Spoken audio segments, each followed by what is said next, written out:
మీరందరి ఆశీస్సులు మద్దతుతోనే ఇంతటి అఖండ విజయం సాధ్యమైందని ఎమ్మెల్యే కేపీ వివేకానంద్ తెలిపారు.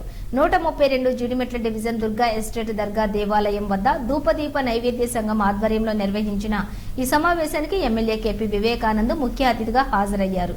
ఈ సందర్భంగా ఎమ్మెల్యే కేపీ వివేకానంద్ మాట్లాడుతూ 6500 మంది అర్చకులకు ధూపదీప నైవేద్యాల కోసం 10,000 రూపాయలు అందించిన ఏకైక ప్రభుత్వం బీఆర్ఎస్ ప్రభుత్వం అన్నారు.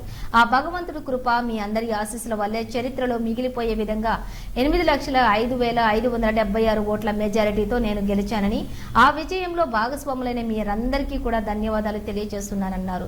ఈ కార్యక్రమంలోని 132వ డివిజన్ బీఆర్ఎస్ నాయకులు కుంటా సిద్దిరాములు, సుధాకర్ గౌడ్, గణేష్, ధూపదీప నైవేద్య సంఘం రాష్ట్ర కన్వీనర్, జీహెచ్ఎంసీ అధ్యక్షులు శ్రీరంగం గోపి కృష్ణమాచార్యులు, మేడ్చల్ జిల్లా అధ్యక్షులు ఆర్షి రఘునాథ ఆచార్యులు, జీహెచ్ఎంసీ ఉపాధ్యక్షులు చందు స్వామి, కరుణాకర్ శర్మ, రిపుంజయ శర్మ, ప్రవీణ్ పంతులు తదితరులు పాల్గొన్నారు.